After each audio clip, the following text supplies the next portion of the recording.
You're watching VinylicPumaGaming. What's up, guys?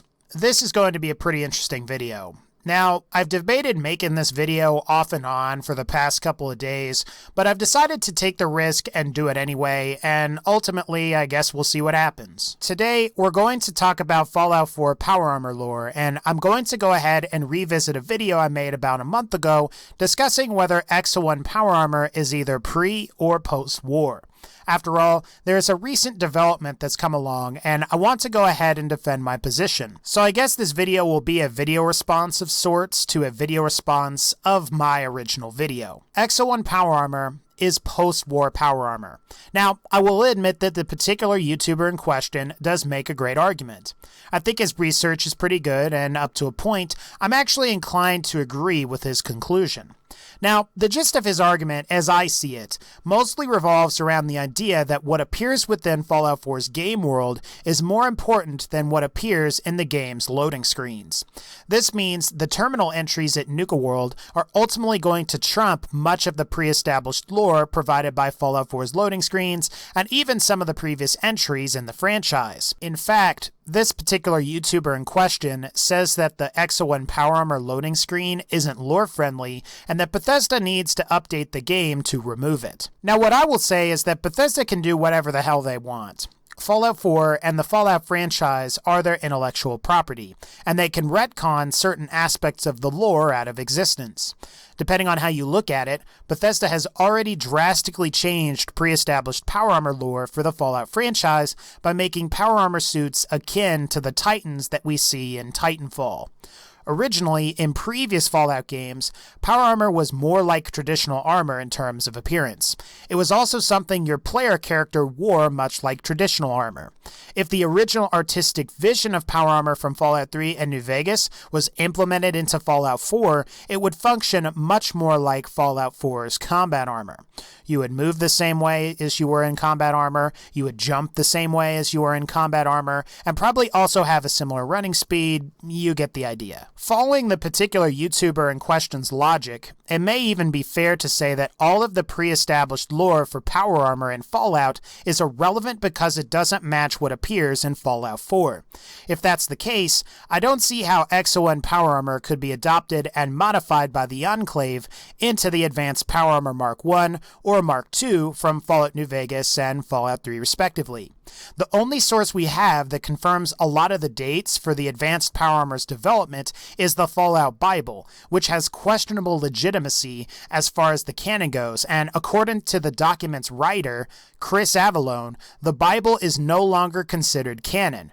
Just in case you think I'm crazy for saying that, here's a picture of a tweet from 2011 where he specifically says the Fallout Bible is no longer canon. Ultimately, either the X-01 is the same armor as the Advanced Power Armor Mark 1 from Fallout 2, or the Enclave Remnants armor from Fallout New Vegas.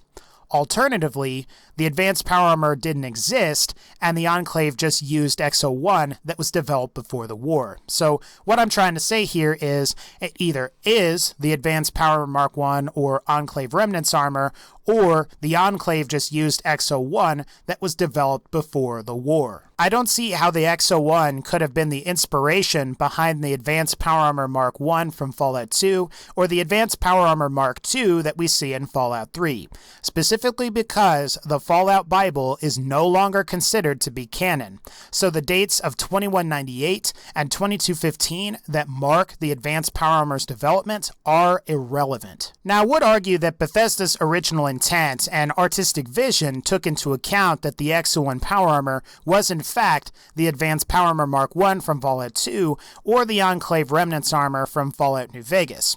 Otherwise, why would the X-01 power armor loading screen in Fallout 4 even exist? And why would X-01 armor look visually similar to either of these armors? Now, I will agree that not all of these armors are the exact same, but as I pointed out in my previous video, all of the power armor that appeared in previous Fallout games had to be redesigned to accommodate a power armor frame in Fallout 4. Fallout 3's T-45 looks different than Fallout 4's T-45, and that's the case for the T-51 as well. But I think we can all agree that T-45 and T-51 in Fallout 3 are the same thing as Fallout 4's T-45 and T-51, despite some of the visual differences. Therefore, I think it's fair to say that originally, X-01 was the advanced power armor or Enclave Remnants armor that we see in Fallout 2 and New Vegas, despite the visual differences. As I said earlier, Fallout 4 and the Fallout franchise are Bethesda's intellectual property, and they can do whatever the hell they want with it. Because they write the story and establish the lore now, they could retcon X-01 power armor and make it pre-war if they wanted to. They could do away with all of the pre-established lore that appears in the Fallout Bible, in Fallout 1, 2, Tactics, Fallout 3, and even New Vegas. They could even say that all of the events from those games are no longer canon and are irrelevant to the main story. Is this a good idea in my mind? No, because it confuses people, and why alter something that previously made a lot of sense? Now you may be wondering, what do I actually think happened with the X-01 quantum armor from Nuka World? While I can't say for certain, I suspect the reason to include it was for gameplay purposes, and because a designer that worked on the DLC decided to make a quantum armor power armor paint for the X-01 armor. I think we can all agree that from a gameplay standpoint, X-01 power armor is the best armor in the game. It provides the best damage, energy resistance, and has the highest durability of any power armor in Fallout 4. It would actually make a fitting reward if you do manage to collect all of the star cores, as you would be getting something that's completely superior to anything else in the game. So you start out Fallout 4 with your set of T-45, then you eventually get a T-51, maybe you even get a T-60 or X-01, but then once you beat Nuka World and get all of the star cores, you get access to the X-01 quantum armor. And in terms of progression within the game, this makes a lot of sense. Ultimately, though, it doesn't make much lore sense. So what Bethesda did is they retconned X-01 power armor, not only breaking lore for the previous games in the franchise, but also breaking their original artistic vision and intent for what X-01 power armor was supposed to be within the lore of the franchise, just to suit gameplay progression. And again, I've got to make this clear, and I've got to reiterate this point several times. But Fallout 4 and the Fallout franchise is Bethesda's intellectual property. It's pretty hard to argue with the new creators or caretakers of the story that you've become invested in, especially when they have the power to change the pre-established lore to suit their purposes. Whether we like it or not, on a certain level, we do have to accept their decision. However, I think they should consider that just because they can do whatever they want doesn't mean they should. X-01 power armor is the advanced power armor from Fallout 2 and is the Enclave Remnants armor from Fallout New Vegas. And who's to say that Bethesda won't someday retcon the X-01 quantum power armor retcon out of existence, which I think that would be pretty funny if they did that. Before I wrap things up here, I do want to discuss the nature of retroactive continuity. It's not always a bad thing and can typically enrich the previous lore or story within a given franchise. And I think the best or most ideal version of retroactive continuity is when it adds to the pre-established story or lore without contradicting it. A great example is something like Star Wars Knights of the Old Republic by BioWare, and by extension, the Star Wars Expanded Universe.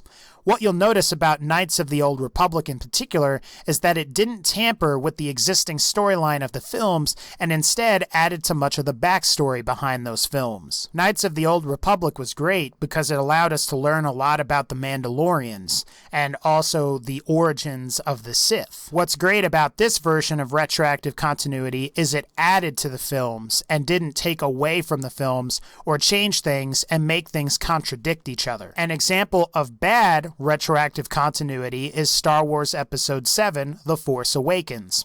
Disney decided to remake Star Wars Episode 4, A New Hope, and do away with almost all of the Star Wars Expanded Universe material, making all of it irrelevant within the franchise's overall lore and story. almost 30 years of pre-established Star Wars lore was destroyed so Disney could remake Episode 4, A New Hope. Now, granted, Disney did make a lot of money from this decision. However, I think they also alienated large portions of the Star Wars fan base because in some cases, much of the expanded universe material is better than the films themselves. Now, is Bethesda's decision to retcon X-01 power armor anywhere near as bad as Star Wars The Force Awakens? No, I don't think so. But I do think Bethesda needs to stay true to the previously established lore within the franchise. The lore for Fallout is the way it is for a specific reason, and up until the Nuka World DLC, I actually think a lot of the Fallout lore was consistent. There were some discrepancies here and there, but I think most of that could easily be fixed by not allowing something like Jet to appear in a Vault-Tec vault, for example. Now, in Bethesda's defense, I think this specific case was just an oversight by the developers based on their loot generation system for the game, and it personally didn't bother me that much. Now, is that to say that they shouldn't fix and be consistent with the lore? Yeah, I think they should fix that, and I think Jet shouldn't appear in a Vault-Tec vault. Ultimately, I just hope Bethesda in the future either further explains the origins of X-01 power armor, or they make a funny joke about just how silly the X-01 quantum armor really is. While the particular YouTuber I'm responding to confidently claims that this situation has been solved, I'm not so sure it has. If anything, we don't even know what's canon anymore. And I still think that Bethesda needs to address these issues in the next game, and until they do, Fallout's lore is going to be riddled with contradiction after contradiction. Ultimately, guys, I guess we'll see what happens, but until then, I think that's going to pretty much wrap up this particular video. I did want to make a response or rebuttal for this because I think what's happened with the X-01 armor in Nuka World is really shifty to me. I also think that for many people, including myself, that X-01 armor will always be the Enclave post-war power armor that we all know and love. But again, guys, if you could show your support on this video, it would mean a lot. Again, guys, thank you all for watching. Means a lot. Take care, and I'll see y'all next time.